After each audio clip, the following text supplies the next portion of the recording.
मेरे प्रभु के श्री मुख वचन हैं भैया, हम और आप गृहस्थी के लिए। क्या कहते हैं ठाकुर? सगुन उपासक परहित निरत नीत दृढ़ नेम, ते नर प्राण समान मम जिनके दुज पद प्रेम। सगुन के उपासक रहे हम। सगुन कौन?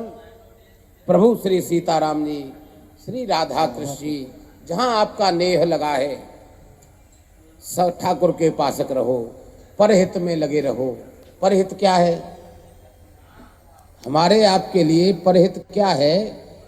हमको ऐसा लगता है 3 फैक्ट्री हैं हमारे पास। एक बेटा संभालता है, एक हमारे साले साहब देखते हैं, एक हमारे फूफा जी देख रहे हैं। तो हमने यह परहित कर रखा है। होशियार ये है हमारी आपकी, गांधी जी को लाने की सरलतम साधन है। फूफा जी से हिस्सा आ रहा है, बेटा तो अपना कमाई रहा है, साले साहब से 50-50 है। तो ये क्या है? ये मतलब है। परहित का मतलब होता है पर माने दूसरा, हित माने भला करना। अरे जिससे हमारा कोई लेना देना नहीं है उसका भला करो। कैसे करेंगे? गुरुदेव भगवान आए, हमने इसी प्रश्न पर उनसे प्रश्न पूछा। सरकार, हमारे मन की गति चाहती है कि हम परहित करें, लेकिन सरकार एक आपसे निवेदन है। गुरुदेव भगवान बोले, बताओ बेटा क्या निवेदन है? हमने कहा गुरुदेव, हम व्यापारी हैं, जाति से बनिया भी हैं, तो मन में लोभ घर करके रहता है। हमारा मन ये है, ऐसा कोई उपाय बताओ ना जिसमें गांधी जी बहुत कम खर्च हों और परहित हो जाए। गुरुदेव भगवान को बहुत तेज हंसी आई। हमने पूछा, गुरुदेव भगवान आप क्यों हंस रहे हो? बोले, ना बेटा, मैं इसलिए हंसा हूं कि चलो खुशी की बात यह है कि तुम्हारे मन की गति तो जगी, थोड़ी ही सही। तुमको उपाय भी थोड़ा ही बताऊंगा। कैसा थोड़ा? जिसमें गांधी जी बहुत कम खर्च हों। गुरुदेव भगवान बोले, बेटा एक काम करना, चूल्हे पर कढ़ाई चढ़ाना, 100 ग्राम आटा लेना, ज़्यादा नहीं, उसको भून लेना। जैसे ही आटा भुन जाए, नीचे कढ़ाई उतारना, ठंडा करना, और एक काम करना, उसमें 100 ग्राम शक्कर मिला लेना। मिलाने के बाद कितना वजन हो गया? हमने कि गुरुदेव 200 ग्राम हो गया। कितने रुपए खर्च हो गए तेरे? हो गए होंगे 10 के करीब का सामान आ गया। अच्छा, 10 रुपए का आ गया, ठीक है, कोई परेशानी तो नहीं है? अरे गुरुदेव भगवान कैसी बात करते हो, ठीक ठीक ठीक। ऐसा करना, आगे एक डिब्बी लाना प्लास्टिक की, और उसमें उसको भरना।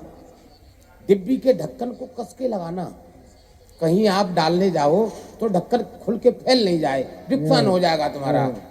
तो फिर एक काम करना, उस ढक्कन में सुई से छेद करना और प्रातः प्रातः निकल जाना। पीपल भगवान के नीचे जो चीटी भगवान संत भगवान के रूप में विराजे हैं, उनको भोजन कराना। हजारों ब्राह्मणों का भोजन, संत भगवान का भोजन करा के प्रतिदिन घर पर आओगे आप, वह आपकी झोली में धर्म एकत्रित होगा। कारण परहित सरिस धर्म नहीं। जीवन में धर्म ही एक ऐसा है जो प्रकाश लाता है, आनंद लाता है। इसलिए परहित करके हमको धर्म एकत्रित करना है। धर्म परहित से एकत्रित होगा, लेकिन जैसे ही परहित में मन लगेगा तो एक दरवाजा और खुलेगा।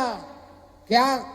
जब से हम परहित करने लगेंगे, कुछ ही दिन के बाद हमारी मन की वृत्ति जगेगी और हमारे हाथ में जो डिब्बा है, कभी उसको देखेंगे, कभी इस ठाकुर को देखेंगे, कभी उसकी कृपा को देखेंगे, धिक्कारेंगे अपने आप को। करोड़ों देने वाले, अरबों देने वाले ने हमारी सोच ऐसी छोटी रखी, फेंक देंगे और हम परहित फिर कुछ और अलग करने लगेंगे।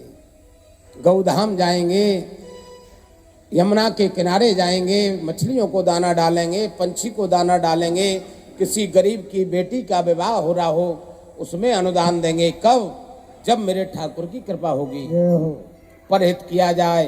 परहित का दूसरा एक दरवाजा और खुलता है भैया। परहित बस जिनके मन माही, तिन कहूं जग कछु दुर्लभ नाही। इसलिए परहित किया जाए। सगुन उपासक परहित निरत नीत दृढ़ नेम। पूरी नीति और दृढ़ता के साथ अपने जीवन को चलाया जाए। कैसे? जो शास्त्र में बताया गया है। संकट कटे मिटे सब पीरा, जो सुमरे हनुमत बलवीरा। जय जय जय हनुमान गोसाई, कृपा करहु गुरुदेव की नाई। सुन लंकेश सकल गुण तोरे, ताते तुम अतिशय प्रिय मोरे।